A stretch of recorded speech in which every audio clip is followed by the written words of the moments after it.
Abra comigo nesta manhã a palavra de Deus que se encontra no livro de Atos dos Apóstolos, capítulo de número 2. Leremos o versículo de número 47. Atos, capítulo 2, versículo 47, estas palavras de Lucas pelo Espírito. Sobre aqueles que creram no Senhor, foram chamados da morte para a vida, louvando a Deus e caindo na graça de todo o povo. E todos os dias acrescentava o Senhor à igreja aqueles que se haviam de salvar. Nosso título nesta manhã é Predestinação, Evangelismo e Oração. Nós retornamos ao nosso tema, iniciado há 3 domingos atrás. Queremos completar nesta manhã esta minissérie de 3 estudos sobre as doutrinas da graça soberana. Eu devo recordar que nós já vimos juntos aqui que eleição é um ensino bíblico cristalino. A palavra de Deus ensina a eleição de homens e mulheres para a salvação. Não foi uma doutrina criada pelos reformadores, mas restaurada e grandemente elevada e proclamada por aqueles homens e mulheres naquela época. E em nossa última consideração sobre esse tema, nós percebemos também a maneira como Deus salva cada um daqueles que Ele chamou da morte para a vida, como Deus salva os seus eleitos. E neste último estudo, nós queremos considerar como esta gloriosa doutrina da eleição, predestinação, anda de mão dada com o comando do Senhor Jesus Cristo de evangelizar, de ir por todo mundo e pregar o Evangelho, e como predestinação também anda de mão dada com o comando de orarmos. Bem, queridos amigos, a pergunta que é constantemente colocada diante de nós por aqueles que não creem nestas verdades é que por que é então que, sendo a Bíblia, a palavra de Deus, tão clara a respeito destas verdades, dezenas de textos da palavra de Deus afirmando essa doutrina gloriosa, que com frequência você se depara com pessoas com soberba e ignorância que dizem coisas como essa: bem, se você crê nessa doutrina da eleição, então para que evangelizar? Então não precisa evangelizar. Se você crê nesta doutrina, neste ensino que Deus já predestinou quem será salvo, por que então orar? Por que então interceder por pessoas para a salvação? Bem, a resposta é que o que está por trás de indagações como estas é um pequeníssimo conhecimento da verdade. E nós sabemos que um pouquinho de conhecimento é um grande perigo, mas muito conhecimento da verdade traz firmeza e segurança. Um pequeno conhecimento sobre uma doutrina bíblica pode ser perigoso, porque por conhecer pouco sobre algo profundo, fundamental, você pode ser levado a ignorar, por não aceitar estas verdades, por não imaginar que elas não estão de acordo com aquilo que você crê sobre ser justo, sobre ser o amor de Deus, quem é Deus, o caráter de Deus, o que é salvação. Você pode ser levado a ignorar esta verdade, ou você pode ser levado a se irar, a se levantar contra ela. Assim, um pouco conhecimento é algo perigoso, mas nós queremos passar da superfície e nos aprofundar no conhecimento destas verdades. Quando você estuda e aprende o ensino da palavra de Deus sobre uma doutrina como essa, tão fundamental, digna de toda aceitação, chamada eleição, então você percebe que não há contradição alguma entre a eleição do povo de Deus, dos seus eleitos, predestinados para a vida eterna, e a evangelização destes, e a oração intercessória por eles. Não há absolutamente nenhuma contradição. Porque, veja só, não é possível conceber a evangelização de pessoas, o ide por todo mundo, ou a intercessão pela salvação de almas, a menos que haja a doutrina da eleição. É impossível conceber o evangelismo eficaz e uma oração eficaz pela salvação, a menos que essa doutrina chamada eleição exista. Porque, queridos amigos, eleição, evangelismo e oração são inseparáveis. Eleição, ou melhor, evangelismo, é a consequência da eleição. Evangelismo de pessoas é a consequência da eleição de pessoas para a vida eterna. É porque a eleição, a separação e a eleição de um imenso número de pessoas para a salvação, que o Evangelho é pregado a elas, para que elas venham e conheçam a Cristo e sejam salvas, para que esses eleitos por Deus sejam alcançados no tempo de vida deles e eles sejam conduzidos a Cristo. Assim, eleição e evangelismo e oração estão de mão dadas, e não poderia existir evangelismo eficaz e verdadeiro e oração por salvação sem esta doutrina gloriosa chamada eleição, predestinação. Se Se não houvesse eleição, então não haveria salvação, porque todos pecaram e morreram em Adão. Romanos capítulo 5, essas palavras são profundas, são palavras verdadeiras. Não é que todos morreram em Adão, mas a salvação vem por meio de Cristo Jesus. Portanto, como por um homem entrou o pecado no mundo, e pelo pecado a morte, assim também a morte passou a todos os homens, por isso que todos pecaram, são pecadores ou estão mortos, separados de Deus. Se não houvesse eleição, amigos, então Cristo não teria vindo a este mundo, porque teria vindo Cristo a este mundo, um mundo pecador, um mundo de homens mortos que não seriam salvos, Deus eterno encarnado. Assim não haveria evangelho a ser pregado, nem haveria um chamado, nem um ide por todo o mundo, porque Deus tem os seus eleitos em todo o mundo. Se não houvesse eleição, então o evangelismo desta igreja, realizado desde o seu início, com fervor e continuidade, todos os domingos, sábados muitas vezes, em todos os lugares, trabalho de evangelismo nas portas do metrô, nos pontos de ônibus, no distrito, no aeroporto, em tantos lugares, no cemitério, em lugares onde nós estamos, e a pregação do evangelho todos os domingos deste púlpito seria inútil, seria vão, e nós seríamos os homens mais iludidos na face da terra, e seria melhor comer e beber, porque amanhã morreremos. Porque ninguém será salvo, já que todos estão mortos em delitos e pecados, e Deus não elegeu ninguém para a salvação. Ele não separou um número imenso de homens e mulheres e de crianças para a salvação. Nosso esforço seria em vão, e nós estaríamos aqui realmente perdendo tempo. Seria melhor estar em casa dormindo, ir para o shopping center e curtir a vida, que logo ela acabaria. E orar pela salvação seria um exercício fútil, um teatro, algo da mera imaginação, porque Deus não salvará ninguém, Ele não elegeu ninguém, Ele não determinou ressuscitar nenhum morto espiritual. Assim, queridos amigos, é porque há eleição, que há evangelismo, que há o ídio de Cristo, que há o orai sem cessar. Como poderia alguém então afirmar, meus queridos amigos e irmãos, que a doutrina da eleição é um estorvo ao evangelismo, senão pessoas que têm um pequeníssimo conhecimento desta doutrina e falam arrogantemente e ignorantemente a respeito? Um impedimento para a oração, que aqueles que creem nessa doutrina bíblica não evangelizam, realmente uma profunda ignorância, não é verdade? Agora, deixa eu fazer um parêntese aqui, porque aqui entra a confusão na mente de muitos que não conhecem estas verdades. Há um pequeno número de pessoas e igrejas, um pequeníssimo número, que se denominam calvinistas de fato, mas não são evangélicos, evangelistas. Se denominam calvinistas, creem naqueles 5 pontos, não é, do calvinismo, 5 pontos da reforma, 5 solas, estão continuamente martelando em cima desses pontos, tudo que falam a respeito disso, mas não são evangelistas. E estas pessoas e igrejas deveriam abandonar o título de calvinistas, porque não são calvinistas de verdade. E estes, a respeito de quem eu estou falando, têm sido apelidados corretamente de super calvinistas. E os hipercalvinistas são pessoas que creem exatamente da maneira que os nossos críticos dizem ou nos criticam. Eles não evangelizam, eles não creem na evangelização de pessoas, ou pelo menos não vivem como se crescem. Que se Deus elegeu, então você e eu não precisamos fazer nada. Eles creem desta maneira.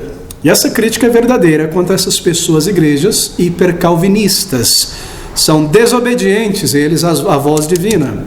São igrejas e homens e mulheres desobedientes ao comando de ir e de pregar o evangelho sem distinção a toda criatura, a oferta livre, gratuita e universal do evangelho. Não, eles restringem isso. São desobedientes à voz divina e ao comando do Salvador de pregar. Por quê? Porque talvez eles estejam com muito medo de que alguns não eleitos sejam salvos. Por isso é melhor não pregar, porque pode isso acontecer, não é verdade?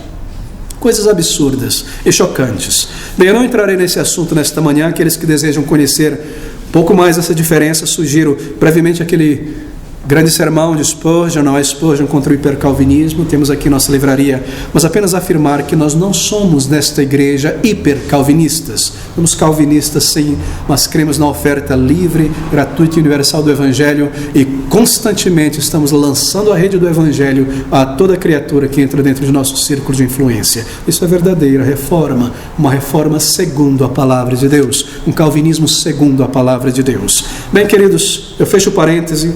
Eu gostaria gostaria agora, brevemente, de contrastar essas doutrinas da graça em relação ao evangelismo e à oração, com o oposto dessas doutrinas da graça, aquilo que nós temos visto chamado de arminianismo. Não se confunda com esses apelidos, são pessoas que creem que o ser humano é capaz de achegar-se a Deus e alcançar a salvação pelo seu próprio esforço. Isso tem sido apelidado em linhas gerais de arminianismo, pelagianismo, semi-pelagianismo, mas não se preocupe com isso. Eu quero contrastar essas doutrinas da graça em relação ao evangelismo e oração com o oposto dessas doutrinas da graça e a posição arminiana quanto ao evangelismo e quanto à oração. Nós perceberemos aqui com este comparação e contraste o que a Bíblia ensina realmente. E a verdade deste ensino de que eleição e evangelismo andam de mãos dadas. Primeiro, nos recordamos que o primeiro daqueles famosos pontos do calvinismo, não é apelidado assim, mas do ensino da palavra de Deus, como nós vimos nos últimos domingos, esse primeiro ponto ele fala sobre a incapacidade completa, total do ser humano, corrupção humana. O que significa dizer que o ser humano não seja tão mau quanto ele poderia ser, mas dentro de cada homem e mulher há um potencial para ser um assassino, uma pessoa vil, está dentro de cada um de nós isso. Mas não significa que nós saímos pela rua nos mordendo uns aos outros, estamos quase lá sim, mas não fazemos isso ainda. Mas o que significa dizer essa doutrina da corrupção total é que na alma humana, na pessoa, cada departamento do ser humano foi manchado e contaminado pelo pecado. Assim nós somos 100% corruptos, manchados. É como uma maçã podre, não é? Não há nada em nós que agrade a Deus. Não há nada em nós pelo qual nós podemos trocar por nossa salvação, nem oferecer um culto ao Senhor com mãos, mente, corações e sentimentos manchados. Nós somos pessoas completamente corruptas pelo pecado. E esse é o primeiro ponto que ensina sobre a condenação, a corrupção humana. Que o ser humano, por natureza, desde a queda no Jardim do Éden, naquela queda ele não quebrou uma perna e continua manquejando em direção a Deus, ele quebrou o pescoço, ele morreu espiritualmente, assim por dizer. Obviamente, ao dizer que o ser humano morreu espiritualmente, eu não quero dizer que ele é incapaz de fazer certas escolhas, porque nos diz a palavra de Deus, e nós sabemos que nós somos responsáveis pelo nosso pecado. Assim nós devemos dizer mais que o espírito no ser humano, embora esteja morto, ele também pode ser visto como um espírito inativo. É difícil reconciliar essas duas coisas, não é? Mas é mais ou menos assim. É como dizer que uma pessoa tem um cérebro, mas não usa. E nós temos um espírito, mas não usamos para adorar a Deus, para buscá-lo, para servi-lo. Está aqui o espírito em nós, mas é como se ele estivesse inativo. E nós necessitamos da graça de Deus para nos levar a buscá-lo. E essa é uma verdade que diz que o ser humano tornou-se completamente contaminado pelo pecado e incapaz, assim, de agradar a Deus para a salvação. E nós vimos isto em muitos detalhes. Eu me volto apenas a dois textos basilares. Efésios 2:1, que diz assim que Deus, estando nós mortos, isto é, vos vivificou, estando vós mortos em ofensas e pecados. E também Romanos, que já lemos, capítulo 5, versículo de número 12, confirmando, entre muitos textos, portanto, como por um homem entrou o pecado no mundo e pelo pecado a morte, assim também a morte passou a todos os homens, por isso que todos pecaram. Então Efésios 2:1, vos vivificou porque nós estávamos mortos em pecados, estando vós mortos em ofensas e pecados. E aqui está a verdade, então, deste primeiro ponto, que esta doutrina quer dizer é isso. Que quando o homem caiu no Jardim do Éden, ele caiu em sua totalidade, caiu inteiro, não parcialmente. A alma foi contaminada por inteiro, todas as faculdades foram afetadas, mente, vontade e afeição. Não apenas se feriu, mas morreu. Bem, essa doutrina nos ensina que nós somos incapazes de alcançar o padrão que a lei de Deus exige para a nossa salvação. Claro, a lei aponta para a salvação, sim. E se uma pessoa deseja ser salva por meio do cumprimento da lei, então esta pessoa deve estar apta a cumprir e manter a lei por toda a sua vida, a cada segundo, até o final, em pensamento, palavras e ações. Isso significa que a lei nunca salvará qualquer que seja. A lei, na verdade, está ali para mostrar que nós precisamos de um Salvador, que pelos méritos dele, que cumpriu a lei em sua perfeição, tendo nascido sem pecado, tendo vivido sem pecado, tendo cumprido a lei, agradado a lei, por meio dos méritos dele, nós podemos ser reconciliados com um Deus santo e justo. É isso que ensina a lei, além de refrear o pecado neste mundo e além de ser uma regra de vida para o crente também após a conversão. E assim nós somos afetados pelo pecado e por isso nós não estamos naturalmente desejosos de conhecer a Deus, de nos voltar a Deus, e se deixados por nós mesmos, nós nunca faríamos isso. Lembre-se, mortos em pecados naquele túmulo profundo, escuro, escorregadio, em cima deste túmulo, ali dentro um cadáver frio, morto, em decomposição por vermes do pecado. Em cima deste túmulo, uma lápide imensa, pesadíssima, uma rocha, uma montanha, chamada Lei de Deus, que nos mantém lá, porque nós não cumprimos esta lei, não conseguimos levantarmos a nós mesmos, e sentado em cima desta lápide está o diabo, que não deseja que nós nasçamos de novo e saímos de lá, que nos acusa o tempo todo por conta de nosso pecado. Como pode, então, um pobre mortal dizer, eu tenho arbítrio, eu consigo vir a Deus, eu consigo me restaurar, senão a ignorância profunda do coração humano rebelde, inspirado pela malícia de Satanás. Assim Deus, de alguma forma, Ele deve fazer isso por mim. Ele deve iniciar esse processo de conversão em meu coração e despertar a minha mente para que eu busque subjugar em mim a minha rebelião aberta contra a sua lei. Por mim mesmo eu não buscaria, Ele deve inclinar a minha vontade de modo que eu busque. E isso tudo é uma obra, um passo inicial do Senhor, e essa é uma verdade revelada na palavra de Deus. Queridos, esse é o diagnóstico bíblico da condição espiritual humana. Incapacidade de cumprir com os padrões de Deus. Nós precisamos de um Salvador. Muito bem. Agora, de que maneira este primeiro ponto, esta doutrina da corrupção total, afeta o nosso evangelismo? É sobre isso que nós estamos tratando. Bem, ela afeta da seguinte maneira. Pense comigo agora. Se nós fôssemos arminianos, crendo na capacidade humana para a salvação,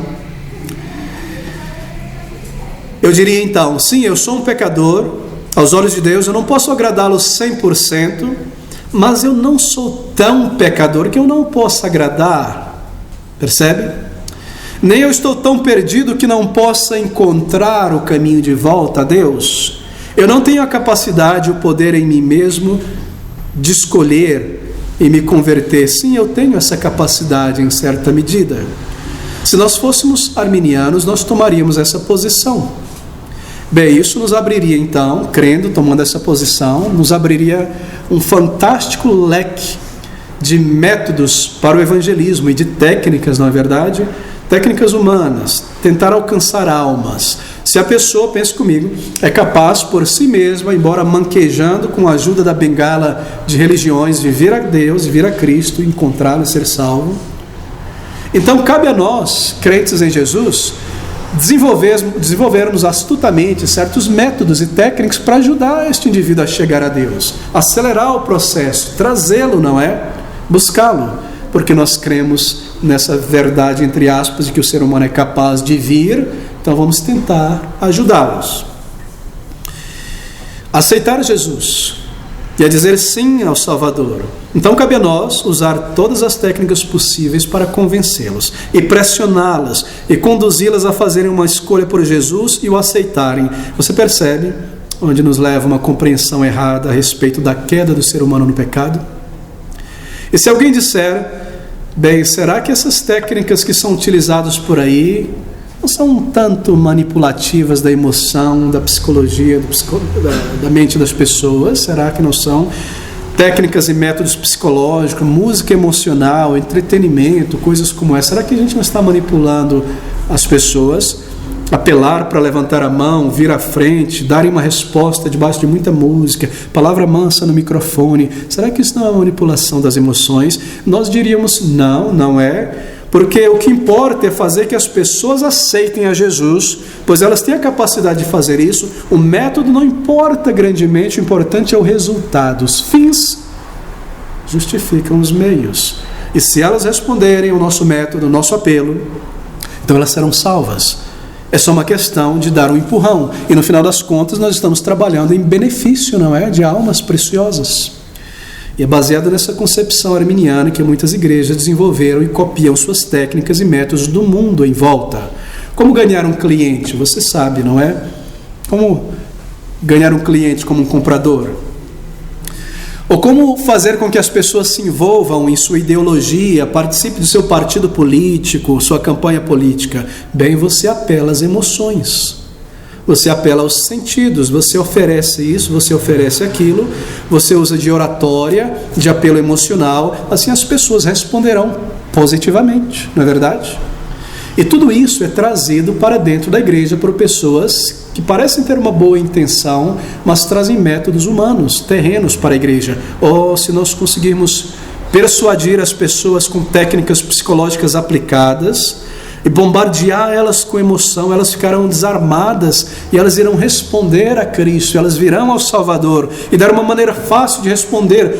E essa mensagem talvez seja muito complexa de vir a Cristo e se arrepender. As pessoas são muito simples. Que tal nós criarmos algo mais objetivo? Vir a Cristo, se arrepender, clamar. Que tal? Levante a mão, venha na frente. Isso a pessoa entende, ela está vindo a Cristo. E muitos vêm à frente, mas nunca foram a Cristo em arrependimento, em verdadeira fé. Então elas virão, e elas conseguirão serem salvas e serão levadas a Cristo, e nós trabalharemos no interesse delas e estaremos fazendo a obra do Senhor. E naquela cruzada que nós tivemos no estádio, haviam 5.000 pessoas, e nós registramos lá que 2.800 pessoas foram salvas, estavam todas elas na frente. Quando você procura elas, estão todas vivendo a mesma vida de antes, mas elas foram salvas, elas receberam a Cristo, elas levantaram a mão. E esse é o raciocínio prevalecendo em nossos dias, em igrejas que negam as doutrinas da graça redentora. Oh, meus amigos, eu menciono isso de uma maneira jocosa, mas crescendo neste meio arminiano, eu estive em incontáveis estádios de futebol, de vôlei, de praças, onde nos era dito, e eu mesmo coletei o número de convertidos que levantaram as mãos: 300, 50 hoje, 70, ninguém nunca foi atrás dessas pessoas, e muitas vezes barrava com essas pessoas no bar, xingando, praguejando, e essa história, etc, etc. Convertidos, nada mais do que técnicas administrativas de porcentagem de alcance de metas. Onde nós estamos? Esse é o resultado de uma ideia como essa, uma ideia errada, um ensino errado sobre a queda do ser humano lá atrás. Se ele não morreu, se ele está apto, ainda que manquejando de vir a Cristo, então cabe a nós ajudá-lo, e se ele der uma resposta positiva, então vamos contar as cabeças e nos gloriar que nós conduzimos milhares e milhares de pessoas ao Salvador. Eu me lembro de um pastor, uma igreja que eu frequentei há uns 25 anos atrás, que era um desses evangelistas de cruzada, e ele disse que o objetivo dele na sua vida, e ele faria isso, era conduzir 144.000 pessoas para o céu. Ele já tinha conduzido 9.830 pessoas, e ele ainda tinha mais 20, 30 anos para viver, ele sabia que ele alcançaria. Em todo culto que ele pregava, no momento do apelo a vir à frente, as pessoas eram levadas a fecha os olhos agora, você conhece as técnicas, vamos orar juntos, e se você quer aceitar o Senhor Jesus Cristo, levante a sua mão. E ele dizia amém, amém, amém, e amém, amém. Parecia que 10, 15 pessoas tinham levantado a mão, e eu, um adolescente, muito astutamente, abri o olho, orava em volta, ninguém com a mão levantada. Mas era a maneira dele de tentar psicologicamente incentivar que alguém levantasse a mão, e as pessoas pensassem, muita gente está aceitando, eu também vou aceitar. Você percebe técnicas psicológicas baseadas em ideias erradas e muitas outras coisas. Você está do lado da pessoa, e aquela música emocional, e aquela palavra emocional, e o seu colega fala, rapaz, vai lá na frente, quase pegando sua mão para levantar e quase te empurrando, eu vou contigo, vamos lá na frente. E você vê todo tipo de coisas, pessoas com um desejo sincero de que seu amigo, seu parente venha a Cristo, mas ignorando as verdades da palavra de Deus, levando pessoas forçosamente a uma resposta física, mas do que deixá-las sob o cuidado do Espírito para o arrependimento e a conversão verdadeira. E eu estou mencionando coisas pequenas aqui, corriqueiras, que são comuns, até o ponto de nos perguntarem, lá na sua igreja, lá na Igreja Batista Reformada da Palavra, não faz apelo para vir à frente? Não. Mas que heresia, vocês não apelam as pessoas para virem ao Salvador? Não apelam, e nós estamos aqui apelando, ponto de colocar os bofes para fora, para que você venha a Cristo. E dizem que na nossa igreja nós não apelamos para vir a Cristo. É porque as coisas foram tão torcidas, queridos amigos, que apelar a vir a Cristo é apelar a uma resposta física. E esse é o resultado de um dogma invertido, de um ensino incorreto sobre a queda do ser humano no pecado. Bem, eu falo sobre estas coisas, mas com tristeza no coração, porque quantas milhares de pessoas não partiram para a eternidade confiando em um apelo físico, em um certificado de batismo, sem o Salvador. Que horrenda decepção será acordar na eternidade sem ter vindo ao Senhor Jesus. E quantas armadilhas foram colocadas em seus caminhos, desejando levá-las a Cristo, impedindo-as de virem a Cristo e conformando elas com a religião, porque agora eu fui batizado, agora eu tenho o meu colete salva-vida chamado batismo, eu fui à frente, ainda embora a minha vida não mudou em nada, não houve um profundo arrependimento, uma vergonha, uma fé no Salvador, uma transformação. Quantos estão presos nesta situação?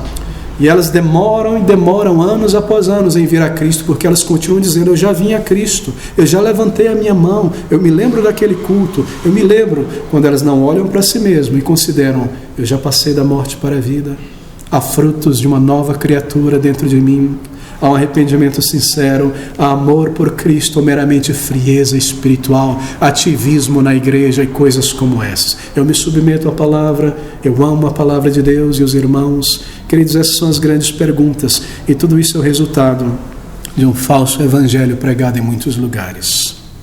E tudo isso trazido para dentro da igreja. Mas aqui está o outro lado da moeda. Nós estamos falando sobre eleição, evangelismo e oração. Se eu me mantenho dentro dos limites seguros da palavra de Deus, em meu evangelismo, isto é, eu me mantenho nos limites seguros da palavra de Deus, crendo no ensino bíblico sobre o ser humano e sua condição como um pecador, corrupção total, incapacidade total, então eu irei evangelizar e eu irei pregar, mas eu lembrarei que as minhas palavras e a minha habilidade, a minha oratória, nunca por si mesmo conduzirá uma pessoa ao Salvador. E a menos que o Espírito Santo opere para a regeneração no coração, não haverá conversão. E sabendo desta verdade bíblica, então eu me coloco inteiramente debaixo da dependência do Espírito Santo de Deus. E eu não passo a forçar as pessoas a dar uma resposta positiva. E eu não começo a oferecer para as pessoas o que o Evangelho não oferece. Sua vida será maravilhosa, Deus tem um plano para você, você não será cabeça, você não será cauda, você será cabeça. Eu não ofereço coisas que não estão no Evangelho, porque eu me permaneço nos limites da palavra de Deus, tendo conhecido a verdade da palavra de Deus. Isso me conduz então à seguinte postura: se eu dependo do Espírito Santo, é melhor que eu faça as coisas do modo dele e não do meu modo. É melhor que eu creia e me mantenha no método que o Espírito deseja usar e não crie meus métodos e técnicas, porque assim eu estarei mais disponível ao Espírito como um instrumento em suas mãos. A palavra de Deus diz que nós somos cooperadores com o Espírito, é Ele quem salva.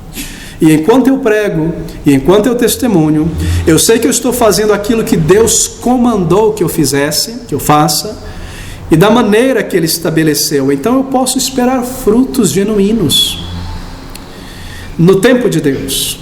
Eu não irei criar falsas conversões artificialmente produzidas pela manipulação emocional. Não é difícil manipular as pessoas emocionalmente. E eu não tento fazer isso, porque eu sei que isso gerará conversões psicológicas, momentâneas, terrenas. Isso será uma armadilha no caminho de uma pessoa. E tentarei encher a igreja, produzindo conversões rápidas, como assim fora. Como se deu, queridos, a queda na maioria dos seminários e denominações brasileiras para dentro do liberalismo teológico e mundanismo nos últimos 20, 30, 40 anos da nossa história? Como isso aconteceu? Isso aconteceu por um fator muito simples. Uma imensa maioria de homens não convertidos, resultado dos apelos e campanhas várias, começaram a influir um fluxo grande desses indivíduos para dentro de seminários. E foram se formando, se tornando acadêmicos, daqui a pouco se tornaram reitores e professores nos mesmos seminários e passaram a gerar uma leva imensa de pastores não convertidos acadêmicos. E o resultado foi o desmantelamento de seminários que outrora eram bíblicos, reformados, evangelísticos, sérios, piedosos, e igrejas também. Esse é o resultado, nada mais do que isso. Como o liberalismo entrou, o mundanismo entrou, e você encontra coisas absurdas em seminários hoje em dia. Mas se você se mantém dentro de uma perspectiva bíblica da salvação, de acordo com as doutrinas da graça soberana, e você percebe que você depende do Espírito Santo para converter pessoas, bem, isso me manterá nos limites da palavra de Deus. E Deus haverá de cumprir os seus propósitos, e Ele será glorificado, e Ele estará edificando a sua igreja, e essa igreja se assemelhará a uma igreja segundo o seu propósito, modelo, sendo edificado por Ele próprio.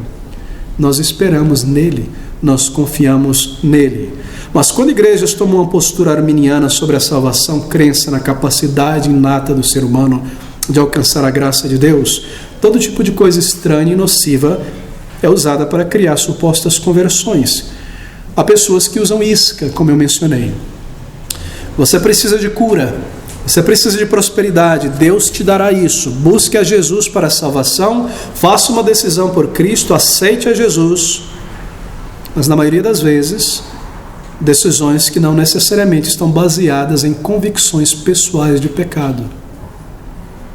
Queridos, não estou dizendo que Deus não salve neste meio. Eu fui salvo neste meio, onde todo domingo havia apelos para vir à frente. Mas as pessoas não são salvas por estes métodos. Elas são salvas apesar destes métodos. É Deus quem opera para a salvação. Outros usam um método favorito de nossos dias, o método do entretenimento.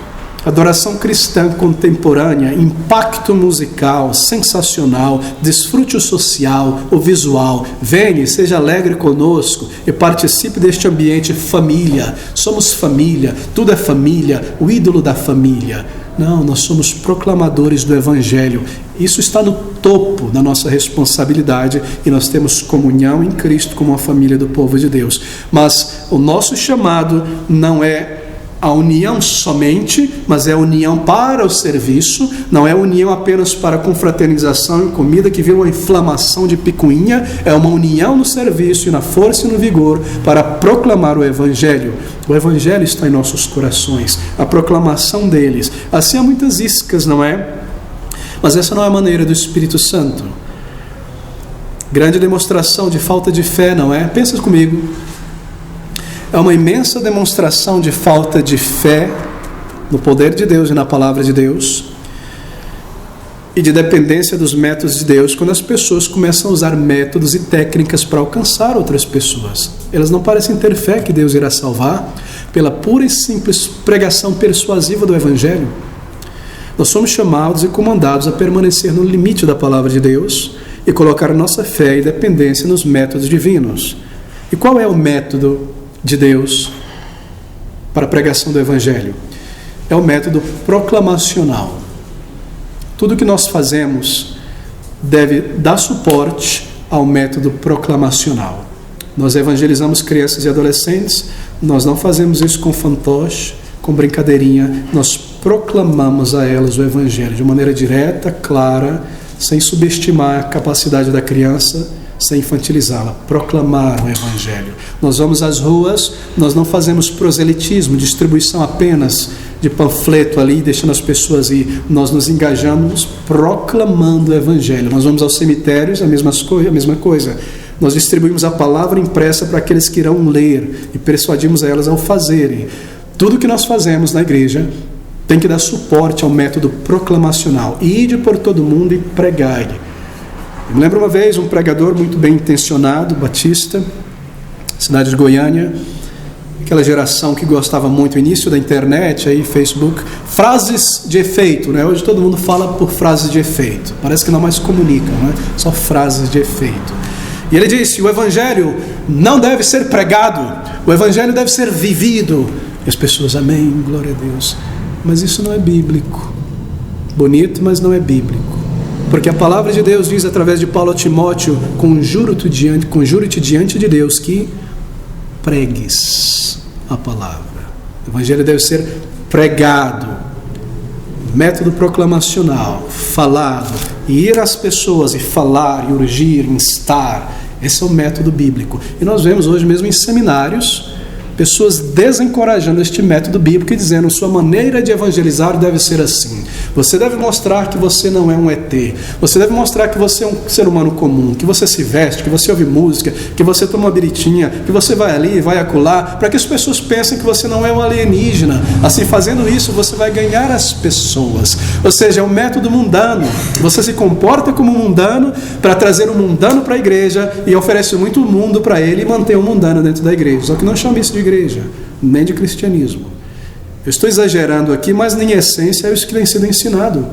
Você deve ter um bom comportamento, orar antes das refeições, isso será o teu evangelismo. Mas não, nós temos um testemunho no mundo como bons pais, mães, maridos, esposas, trabalhadores. Mas o evangelho deve ser pregado, falado, comunicado, isso de uma maneira direta e diretamente à mente racional, à alma que Deus criou. Assim, a pregação do evangelho, o método é proclamacional, proclamar a palavra, persuadir pessoas com a pregação bíblica. Persuadir quer dizer urgir, instar, e muita oração e muita dependência. É por isso que nós nos reunimos a cada semana em oração como igreja para clamar ao Senhor que o Espírito opere, aplique a palavra e converta almas. Você percebe a necessidade imperativa da oração, querido.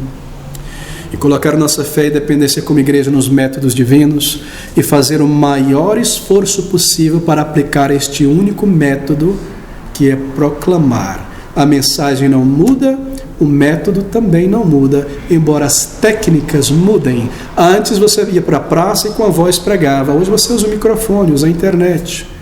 O método não muda, a proclamação direta, a mensagem não muda, ainda embora nós podemos usar de vários instrumentos para trazer a mensagem proclamada à mente e aos corações das pessoas. Bem, nós dirigimos o ensino à mente para que as pessoas entendam a sua alienação de Deus e pelo Espírito tenham suas mentes abertas e o coração movido pela verdade ensinada. Sim, nós falamos a afeição, as emoções, mas nunca diretamente às afeições. Lembre-se disso. Nós não podemos pular a mente e ir direto ao nervo das emoções, porque ao fazer isso você está controlando emocionalmente certas pessoas. As pessoas, é isso que tem sido feito hoje. Pela música, bem tocada, engenharizada, planejada, os pregadores tentam alcançar as emoções das pessoas. E não é algo difícil. Se você tem um mínimo conhecimento de música, você sabe muito bem disso. Tudo é projetado num culto hoje em dia. Comece com uma música mansa, um tom grave, para as pessoas sentirem um senso de reverência. Comece a acelerar um pouco para elas se sentirem mais animadas, não é? Comece a vibrar um pouco a bateria, não é? Coisas como essa. Comece a trabalhar nas pessoas. No final, o pastor está falando, pregando no finalzinho do sermão, sobe lá no palco, já pega o violão, o teclado, e começa artificialmente com uma musiquinha. E há igrejas e pregadores que hoje dependem mais da música do que do Espírito Santo para tocar os corações. Então faça isso. Comece a tocar um baixo que faz as batidas cardíacas do coração moverem-se mais para a pessoa se sentir emocionada e desejando. Manipulação. Isso que nós vemos hoje em dia. Mas, queridos amigos, nós falamos a afeição, sim, mas essa é uma obra do Espírito.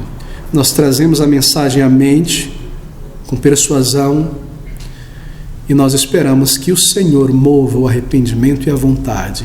Falamos ao coração através da mente, para que a verdade desça ao coração e o Espírito ative a vontade, para que a pessoa deseje e busque a salvação.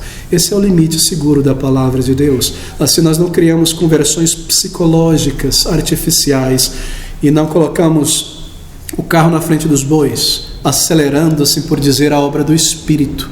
Nós deixamos que o Espírito opere, nós somos cooperadores com o Espírito de Deus. Bem, esse é o ensino bíblico da incapacidade humana total e de como isso afeta, então, o nosso evangelismo. O segundo ponto daquela gloriosa doutrina tem sido chamado, como vimos, de eleição incondicional, que não está baseado no mérito humano a sua salvação. Romanos 8, 29 afirma esta verdade. Romanos 8, 29, estas palavras.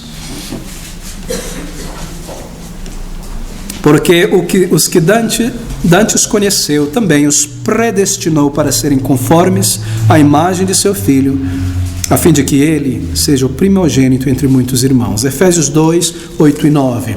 Porque pela graça sois salvos, por meio da fé, e isto não vem de vós, é dom de Deus, não vem das obras, para que ninguém se glorie. O que é o dom de Deus aqui? A fé.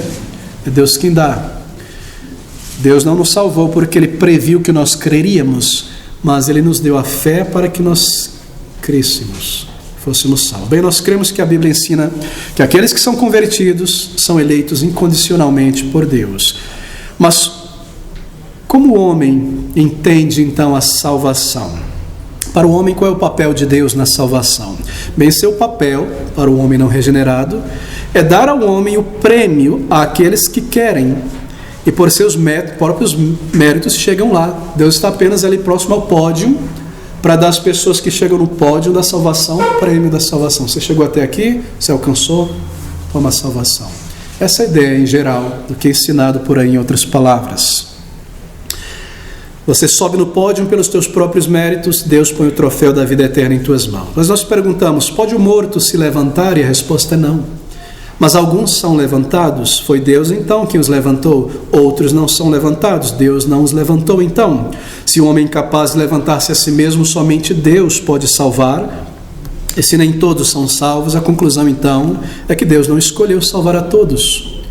E nós vimos os textos, e muitos deles, nos últimos 2 estudos, e os argumentos bíblicos suportando esta ideia. Assim, retorne se você não esteve a esses estudos. Bem, de que maneira então esse ponto, eleição incondicional, afeta o nosso evangelismo e a nossa oração pela salvação? Desta maneira, se eu sou um arminiano, creio no livre-arbítrio para a salvação, ou que a eleição é condicional, baseada na presciência ou méritos do ser humano, presciência de Deus, mérito humano, então naturalmente, eu começarei a pensar aqui que certos tipos de pessoas são mais propícias, inclinadas a serem salvas do que outras, não é? Você já chegou a pensar mais ou menos assim?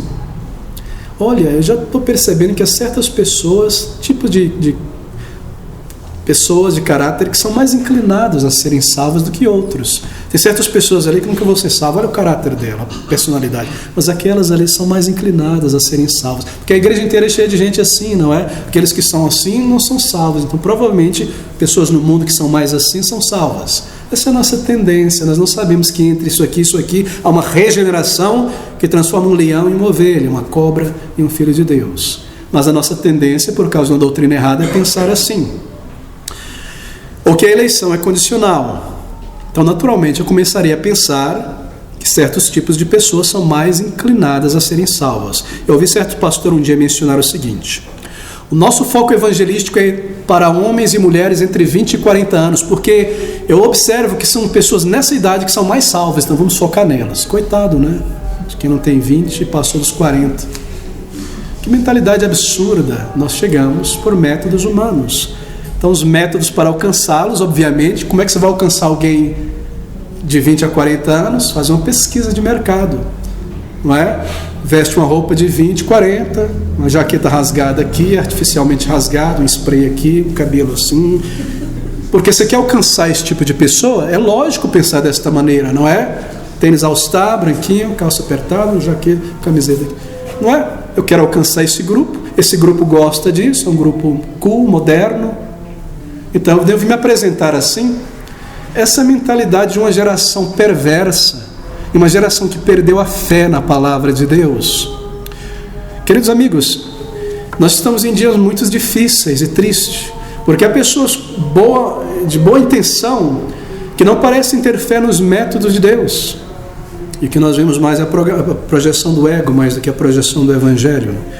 Então, métodos para alcançar essas pessoas envolvem entretenimento, apelo, muita piada, muita coisa sobre futebol, sobre smartphones, sobre novelas, sobre o último livro, sobre a última banda, coisas como essa que apelam a essa idade.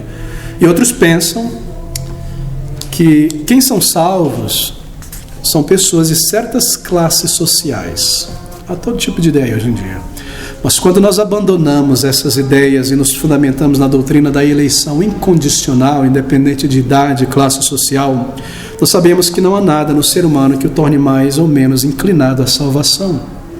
Nós dirigimos então nosso alcance evangelístico a todas as classes sociais e a todos os tipos de pessoas. Sim, nós sabemos que há certos terrenos que são mais resistentes do que outros. E assim nós somos comandados a seguir em frente às vezes e bater a poeira do sapato e seguir em frente para outros grupos. Mas nós não fazemos distinção. E crendo nessa doutrina, nós respeitamos a cada pessoa e temos compaixão por todas elas, pelas crianças em crescimento, pelos idosos, por todos, casados, solteiros, quem quer que seja. Nós lançamos a rede do Evangelho a todos, queremos alcançar a todos, em todas as idades. E essa é outra maneira que o nosso evangelismo, então, é afetado por essa doutrina sobre a salvação. Deixe-me lidar com o terceiro ponto e correr aqui. Outro aspecto da doutrina da graça soberana, chamada redenção particular, que Cristo morreu e redime os seus eleitos. Chamado terceiro ponto do calvinismo, que ensina que Cristo, então, morreu especificamente pelos seus eleitos, por aqueles somente ele veio salvar. Essa é chamada de expiação limitada. Embora seja um número imenso, milhões e milhões e milhões incontáveis de pessoas serão salvas. Efésios capítulo 5, versículo 25 é a nossa base para essa doutrina, entre muitos outros textos. Efésios 5, 25. Vós, maridos, amai vossas mulheres, como também Cristo amou a igreja, e a si mesmo se entregou por ela. A igreja que ele conheceu antes da fundação do mundo. Foi por ela. Deus somente conheceu os seus eleitos. E aqui está esse versículo base. Também você pode anotar João 6,36. Todo aquele que o Pai me dá virá a mim, e o que vem a mim de maneira nenhuma o lançarei fora. Oh, queridos irmãos, que versículo tão belo e profundo, não é? Todo que o Pai me der virá a mim. Eles serão chamados. Você já parou para pensar sobre esse versículo? Ser salvo é ter os meus pecados perdoados, é receber uma nova vida, mas ser salvo, meu querido irmão, também é ser dado por Deus a Cristo. Todo que o Pai me der, pertencer a Ele, amá-lo, servi-lo, nunca dizer não, Senhor, sim, Senhor, estar em tua casa, te amar, pregar o seu evangelho. Eu não sou mais eu não pertenço mais a mim. Por Deus que me elegeu para que eu fosse dado ao seu Filho amado, eu pertenço a Ele. Eu fui dado por amor e eu pertenço em submissão e serviço ao meu Salvador. Você já pensou sobre a implicação desta verdade?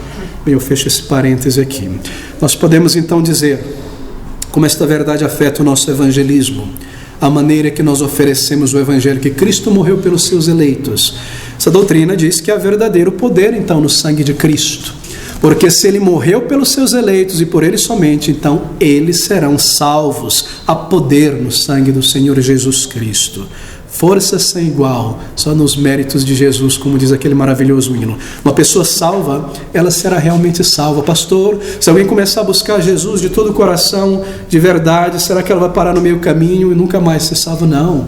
Aquele em que ele começa a boa obra, como diz Paulo aos Filipenses, ele concluirá esta boa obra que em vós iniciou. Ele chamará, ele salvará. E quando você testemunha de sua conversão e da salvação de sua alma, então você pode afirmar com toda certeza estas coisas.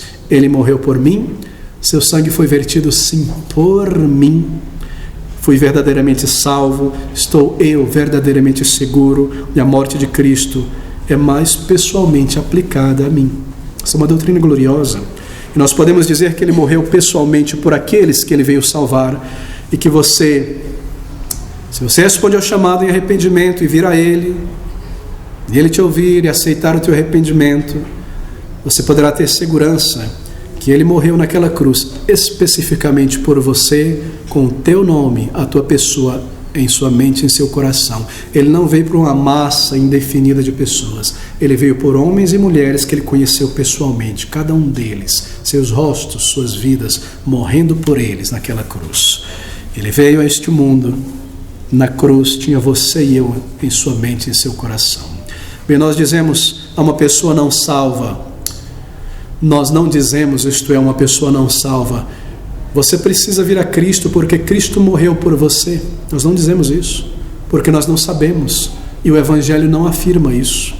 Mas nós podemos dizer e afirmar que se como resultado de tua convicção de pecado, que se você o buscar de todo o coração, pondo a tua fé no Senhor Jesus Cristo e se voltar a Ele, você será salvo e estará demonstrado aos olhos humanos que você é um daqueles milhões e milhões de homens e mulheres por quem Cristo morreu. Nós só conhecemos a eleição de uma pessoa depois da conversão dela.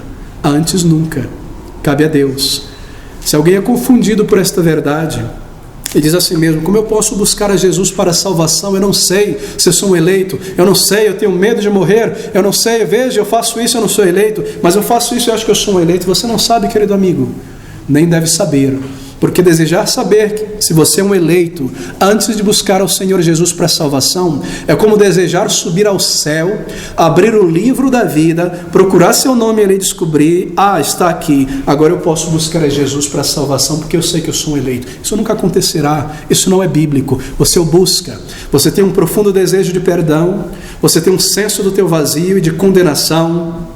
Se Deus colocou isso dentro de você, é porque Ele tem uma salvação garantida para você e você deve buscar. Assim como existe a sede, existe água, Ele criou ambos. Se Ele põe um senso profundo de contaminação, de pecado, de vergonha, de vazio e de condenação e um desejo por Cristo, Ele não colocaria este desejo se Ele não tivesse uma salvação para você. Assim você pode e deve buscá-lo e clamar por vida e salvação. Você não deve pensar sobre isso antes. Você o busca pela tua necessidade. Você tem sede, Ele diz: aquele que tem sede, vem a mim. Você se sente cansado, Ele diz: vinde a mim os que estáis cansados, sobrecarregado. Você vê a tua necessidade e você olha para Ele. Ele é um Salvador. É isso que te cabe, é isso que cabe a mim, e Ele te dará o perdão e a vida eterna. E então você saberá que Ele te amou na eternidade passada. Somente então você saberá. E nós não dizemos então a uma pessoa coisas como essa. E essa doutrina da eleição incondicional então nos coloca nos trilhos bíblicos para o evangelismo. E o quarto aspecto dessa doutrina da graça soberana é a graça irresistível, que ensina que quando Deus chama um pecador, Ele o faz soberanamente. Ele move, inclina a vontade humana de modo a quebrar nossa resistência. Ele não oblitera, lembre-se disso, Ele não oblitera a mente e a vontade, mas Ele opera na mente e na vontade, levando o eleito então a desejar e a vir a Cristo. Ele inclina o coração. Como essa doutrina então afeta o evangelismo e a maneira como nós oferecemos o evangelho? Bem, essa doutrina nos dá tremenda ousadia em confrontar o pecado e em instar o pecador com o evangelho. Tremenda ousadia. Saber que Deus possui os seus eleitos nessa congregação, nas ruas. Saber que Ele usa o seu povo para levar o evangelho aos seus eleitos. Saber que quando eu estiver falando com aquela pessoa com sinceridade, mansamente, argumentando com ela, que Deus irá, na sua glória e sabedoria e soberania, usar minhas palavras naquele momento para plantar uma semente de regeneração, me dá profunda ousadia e certeza de que eu posso evangelizar e devo evangelizar dessa maneira. Quando nós pregamos e testemunhamos, então Deus, pelo evangelho, fará que o seu chamado seja irresistível na mente e no coração dos seus eleitos. Não é maravilhoso, queridos amigos? Pessoas serão salvas. Isso humilha o ser humano, não é? Que imagina precisar de PhDs para evangelizar uma pessoa na rua. Que meros pecadores salvos pela graça de Deus possam comunicar com sinceridade o evangelho bíblico, e Ele do céu, pelo Espírito, usará isso para chamar os seus eleitos. É maravilhoso, é tremendo, é um grande encorajamento para o evangelismo e para a oração. Você está evangelizando em uma área, em um ambiente difícil, no trabalho, na família, na vizinhança. Você não desiste, porque você crê na graça irresistível de Deus. E você bate nas portas e evangeliza, e as pessoas são duras, são difíceis, fecham a cara, autossuficientes, satisfeitos consigo mesmo, pedras frias. Parece que você está falando com uma porta, uma parede.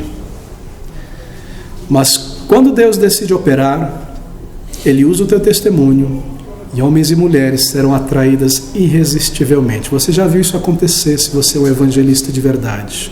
E Ele salva todo tipo de pessoa. O fato de que os discípulos operaram entre o povo, trabalharam, evangelizaram entre um povo duro, um povo resistente como os judeus, autossuficiente, é de grande encorajamento para nós, não é? Deus está operando. Isso nos torna persistentes em nosso evangelismo, mesmo em relação àquelas pessoas de nossa família, tão difíceis, tão desdenhosas, tão mundanas. Será que elas estão fora do alcance de Deus? Tão fechadas, tão despreocupadas? Mas nós persistimos. Se for a vontade do Senhor, Ele moverá, porque não depende deles totalmente vir. De outra maneira, eles não viriam.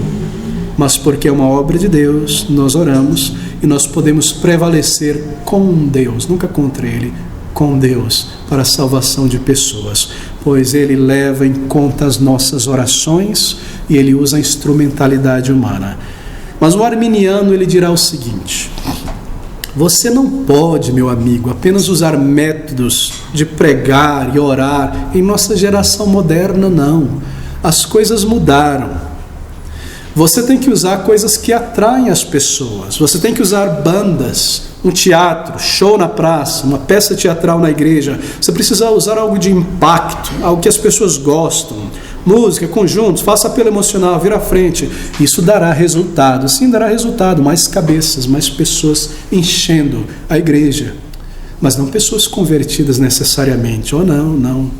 Nós sabemos que Deus salvará, que nós não precisamos de métodos humanos. Apenas pregar o evangelho, reunir as crianças, adultos, evangelizar, bater nas portas, e Deus chamará irresistivelmente os seus eleitos. Nós não precisamos de um método segundo a sabedoria humana para nos acharmos mais sábios do que Deus, que nos deu já um método. Imaginarmos que Deus não imaginou ou não previu que haveria um século 21 lá na frente. Graça irresistível é o nosso grande motivador e a nossa garantia que Deus nos usará e trará os seus eleitos. Então nós temos esse quinto grande e último ponto, aspecto da doutrina da graça soberana, calvinismo, que é a perseverança dos santos, que ensina que os salvos não perecerão, que os salvos não perderão a salvação. João capítulo 10, versículo 28, nós temos a base, e essa doutrina, querido, ela afeta o nosso evangelismo também, a maneira como nós oferecemos o evangelho. Você pode ler em casa. Porque quando eu entendo que salvação é uma jornada para a vida toda, que salvação é permanente, é para sempre, que uma vez salvo de verdade, salvo para sempre, então esse pensamento, ele não me permite ser uma pessoa superficial em meu evangelismo e colocar o carro na frente dos bois e aceitar qualquer declaração de sim, eu estou salvo, eu sou salvo, eu creio em Deus, sempre fui um cristão, quando você não vê nenhum fruto. Não, nós buscamos pelos frutos de verdadeira conversão, que testificam essa grande obra, que ela aconteceu, que aquela pessoa foi realmente salva, é realmente um filho de Deus, um irmão em Cristo, juntos estaremos na eternidade. Então, eu não me envolvo nesses métodos arminianos. Se eu somente conseguir levar as pessoas a repetirem aquela oração e levantar a mão, então eu posso afirmar que elas estão salvas. Não. Nós não buscamos prosélitos para o cristianismo, já há muitos. Buscamos conversão, e conversão é uma obra do Espírito.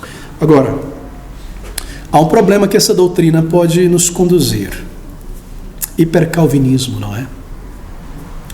Porque pregar que se Deus salvará de qualquer forma, não é? Por que então fazer isso? Se Deus salvará de qualquer forma. Bem, a primeira resposta clara, bíblica, que deveria comandar nossa obediência é essa: Deus comanda que nós preguemos o Evangelho. Isso deveria cessar qualquer argumento. Ide, pregai. Segundo, a maneira como Deus escolhe salvar pessoas é essa: Deus determinou que Ele salvaria as pessoas de uma maneira pessoal, que de maneira pessoal e consciente Ele levaria as pessoas a verem os seus problemas, o seu vazio, de uma maneira real, pessoal, consciente, e que elas sentissem os seus pecados. Mas o método do levantar a mão, do vir à frente, corta e lança fora tudo isso. É uma resposta automática e mecânica a uma emoção. A maneira de Deus salvar, que Ele determinou, é que pessoalmente, individualmente, cada pessoa visse, sentisse o seu problema e o buscasse, considerasse o que ele está passando, o seu vazio, a sua condenação. Fosse uma busca real, fosse uma salvação desperta, fosse um novo coração dado, não debaixo de de uma anestesia geral, dormindo, eu acordei, estou ali novinho, não. Que a pessoa recebesse o novo coração enquanto o velho fosse tirado, e houvesse tristeza, e arrependimento, e clamor, e o sentir de um novo coração. Mas esses métodos humanos, eles lançam fora essa busca sincera, contínua, esse encarar do meu pecado ao longo de dias ou semanas, de clamar ao Senhor, de bater nesta porta. É a vontade de Deus que eu compreenda, que eu perceba a minha necessidade, e com a que a minha alma, percebendo essas coisas, eu clame a Deus por essa necessidade. E Deus lide comigo. Ele me deixa naquela porta batendo até que eu me arrependa por inteiro. Então depois de salvo eu entenda, foi assim que Ele me trouxe. Eu vi os meus pecados, houve arrependimento, houve um clamor, houve lágrimas, houve tristeza, houve um pedido e Ele me ouviu. Quão diferente, não é? Levantei a mão, estou salvo, vou para casa. Quão diferente, não é? Que eu veja e entenda sobre Cristo, que eu entenda o caminho de salvação, que eu busque este caminho, e assim é da vontade dEle, que em minha mente, eu tendo sido iluminado pela palavra, eu me volte a Ele, deseje, busque e me entregue conscientemente, desperto. Mas como isso acontece com alguém que está morto em delitos e pecados? Bem, Deus precisa iniciar esta obra, o Espírito precisa abrir os olhos e pôr o desejo ali. Mas o crente, o pregador, o evangelista, tem o privilégio de ser o meio final pelo qual Deus fará isso. Deus é quem converte, queridos amigos. Como evangelista, como pregador, nós somos parteiros de almas. Ele traz a vida, nós recebemos. Nós não salvamos a ninguém, nós não criamos vida. Parteiros de almas. Deus está no treinamento, não é? Do seu povo, para sermos como Cristo. Ao evangelizarmos, reunir crianças, bater nas portas, sair, nós estamos tomando parte na obra de Cristo, para que o povo de Deus seja mais como Cristo, Ele seja pregado em toda parte, a mensagem do Evangelho seja proclamada, para que o meu povo seja mais como meu filho, diz a palavra de Deus. Bem, eleição e oração então, vimos eleição e evangelismo. Tinha muito a dizer, concluo aqui, o tempo não permite, mas uma vez que você compreendeu, meu irmão, o elo entre eleição e evangelismo, você não terá dificuldade em perceber o elo entre eleição e oração. Então, quando alguns dizem, se você crê na eleição, para que orar então? Tudo vai acontecer? Eles estão assinando um atestado de ignorância bíblica ao dizerem isso, e dando para você. Porque oração intercessória para a salvação de pessoas somente é possível porque há eleição de pessoas para a salvação. E essa é a resposta. Que Deus, na eternidade passada, tendo decretado que um vasto número de homens e mulheres seriam salvos, elegeu para a salvação essas pessoas. Então Ele determinou o fim delas, o final delas, que seria a glorificação delas em Cristo Jesus, Romanos 8. Deus determinou o começo e o fim, mas Deus determinou também o meio, e Ele determinou que o seu povo orasse, e que Ele ouviria a oração do seu povo, e que Ele salvaria aquelas pessoas por quem o seu povo tem orado. Não é maravilhoso? Que Ele determinou o final e determinou também o meio, que o seu povo evangelizasse. Não foi dada a anjos a pregação do Evangelho que intensamente desejam, mas a pecadores regenerados a pregar a pecadores ainda não salvos. E Ele determinou usar-nos, Ele determinou que nós oraríamos e que Ele ouviria o nosso clamor. É maravilhoso. E assim oração e eleição andam de mãos dadas, como oração e evangelismo. Que o Senhor nos ajude a rejeitarmos os métodos humanos que têm invadido a igreja, a superficialidade cruel que tem prendido pessoas numa falsa, numa ilusão de conversão, e a proclamar com urgência certeza de que Deus nos usará, e Ele chamará os seus eleitos, e a proteger a igreja do Deus vivo contra a infiltração de métodos que irão diluir a palavra, nosso esforço. Queridos, sempre fervorosos em oração, sempre fervorosos no evangelismo, sempre levando essas doutrinas gloriosas. Bem, é maravilhoso. Se você não esteve aqui nos últimos 2 estudos, acesse os estudos e complemente com o estudo de hoje. Deus elegendo o seu povo, Deus salvando o seu povo, uma doutrina profunda e gloriosa. O triste estado de seminários, de igrejas, de crentes em nossos dias, quando começaram a abandonar estas verdades eternas. Nós queremos ser uma igreja reformada, mas uma igreja reformada segundo a palavra de Deus.